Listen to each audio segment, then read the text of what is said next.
So, hello mga ka-SueChelleCy! Andito naman po tayo to give some hacks and tricks using the application of Kinemaster or Kinemaster. I don't know how to pronounce, pero ito yun na application na to. So, paano ba gamitin ang application na yan without watermarks? So, aside sa magbabayad ka, so you don't need to pay monthly or annually, diba, yearly, hindi na natin yan kailangan. So I hope it will helps you a lot, lalong lalo na mga sa starter na nagbablog, or even though yung mga gagawa ng presentation sa mga loved ones or sa school, pwede na rin. So keep on watching. So, ayan, start muna tayo. Download tayo ng Kinemaster dito sa Play Store. So, search natin Kinemaster. Install natin. Then, downloading. Kung mapapansin nyo is naka-Espanyol siya. Kasi gamit ko po yung cellphone ng brother-in-law ko. Gusto rin niya kasing gamitin ang Kinemaster for editing sa mga video niya. Kasi may YouTube channel din siya. And pa-subscribe na rin po yung channel niya. Ilalagay ko na lang po sa description below. And more on games lang naman siya. Then, yan. I-open natin. So, ayan. Kinemaster. Create, edit, share. Then, click natin ang permitir or allow. Then, yan lang lalabas. Swipe left lang natin. Then, comenzar or start. Then, yan ang lalabas niya. Yung Kinemaster Premium. Magbabayad na tayo ng €4. Then, plus. Click plus. Then, may tatlong ratio tayo. 16:9. Landscape. 9:16. Portrait.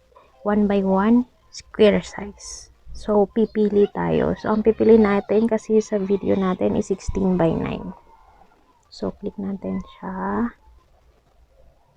Hanap tayo ng video na i-edit. Maiksi lang para mabilis siya. Then, mapapansin nyo sa taas, may Kinemaster. Pag kinlik natin tong delete, so, ito ang lalabas na magbabayad ka ng €4. Then, try natin i-export. So, i-omit lang natin yan. I-export natin. Hintayin lang natin. Mabilis lang naman yan kasi nasa 12 seconds lang naman yung video.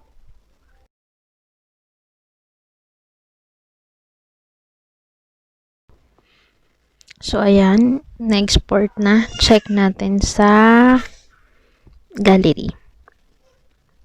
So, automatic siyang may export na file. So, ayan na siya. May made with Kinemaster. May watermark siya. So, automatic talaga siyang may nakalagay dyan. So, paano ba gamitin ang application na yan without watermarks?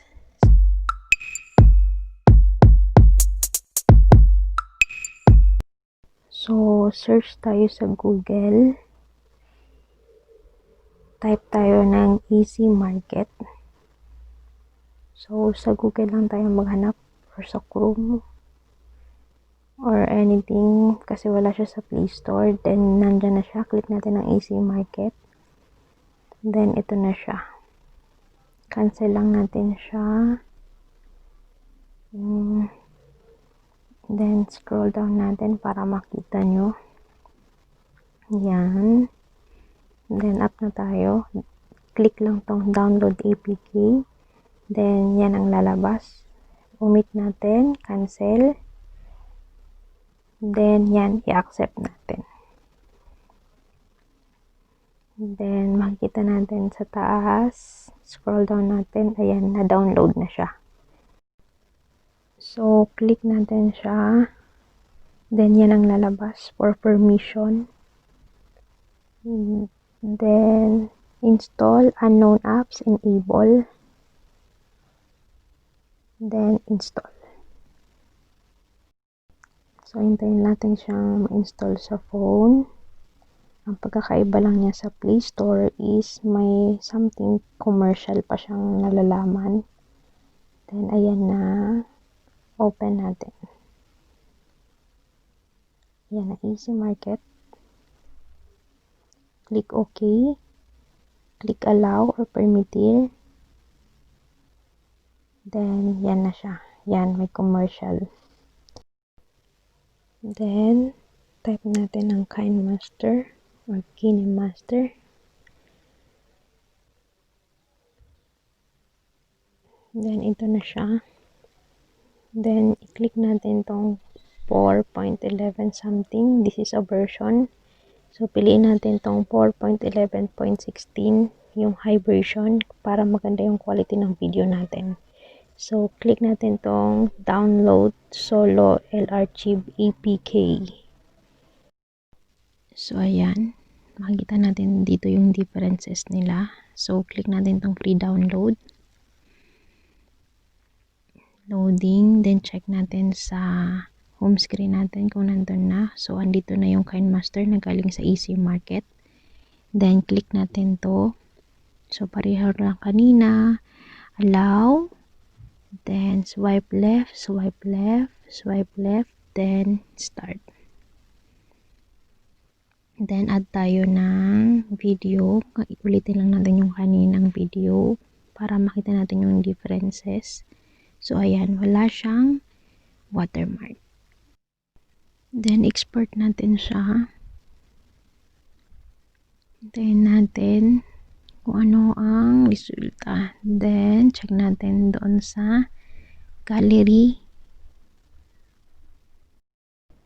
So, ito na yung na-export galing sa Kinemaster. I hope you've learned and naka-idea kayo sa hacks ko. Thank you!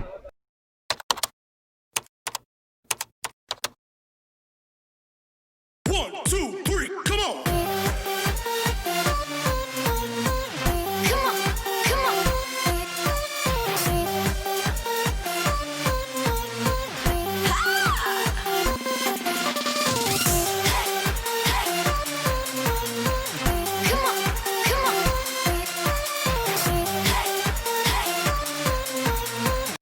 So, ayan po. Yun po ang pagtanggal o paggamit ng Kinemaster na walang watermarks. Yay! Ito na naman batang makulit. Yay!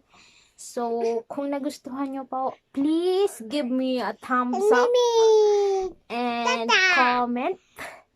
And also, subscribe to our channel. Kung bago ka pa lang sa aming channel, just subscribe and click the notification bell for upcoming or updated videos.